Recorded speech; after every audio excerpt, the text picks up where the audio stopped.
تقنية البرم احنا عملنا مسافة هنا من فوق سنتي على الكاتنج بورد اهو او على المسطرة، وعملنا نص سنتي من فوق كده ونص سنتي من تحت، وبعد كده جينا عملنا الخطوط بتاعتنا زي ما احنا شايفين كده.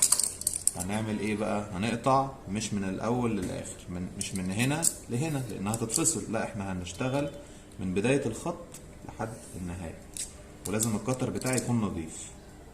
هنقطعهم كلهم. وقفي ثانية، وقفي. هنيجي نقوم عاملين، احنا طبعا علمنا في الظهر صح؟ هنيجي نقوم عاملين الكلة او الصمغ او اللزق من الظهر كده، تمام اهو، نوزعه كويس. ومن النهاية من تحت برضو، في النهاية من تحت خالص، ونوزعها كويس،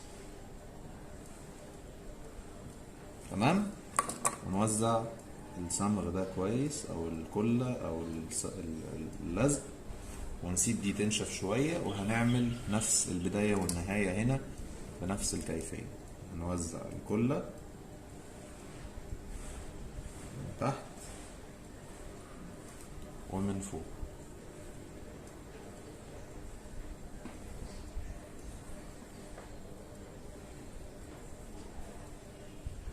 لما نيجي نلزق بقى، دي اهم حاجة، لما نيجي نلف القطعة بتاعتنا واحنا بنلزقها، بصوا اللزق ابتدى يمسك اهو كويس. هنا برضو هنوزع كويس بحيث ان اللزق يمسك معانا، تمام. هنلزق البداية مع البداية التانية من فوق، من فوق كده، تمام. وعشان ده ما يلزقش معانا تحت قبل ما نلفه، نعمل ايه عشان ما يفضلش يلزق كده؟ نقوم حاطين حاجة عليه، نقوم عاملين كده، تمام. لما نيجي بقى نلف دول، نلفهم على المقاس مظبوط، نقوم لافين دي كده لفتين، واخده بالك، ونقوم عاملين ايه؟ لازقينها على الخط مظبوط، تطلع معانا مظبوطه، الخط مظبوط.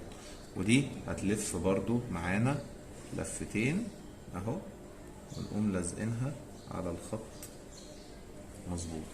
خليني بقى اكمل لكم الخطوط كلها وتشوفوا ان الخط هيطلع معايا مظبوط في النهايه امتى؟ لما افضل الزق كل واحده ورا التانيه، مفيش واحده تتحط فوق التانيه اهو، كلهم خطوط جنب بعض، يعني كل واحده بتسلم اللي وراها، بتلزق في ظهر اهي جنب اللي وراها على طول. خدها كده، فكها من بعض ولفها، تتحط جنب اختها بالظبط. واضح الفكره؟ خلاص،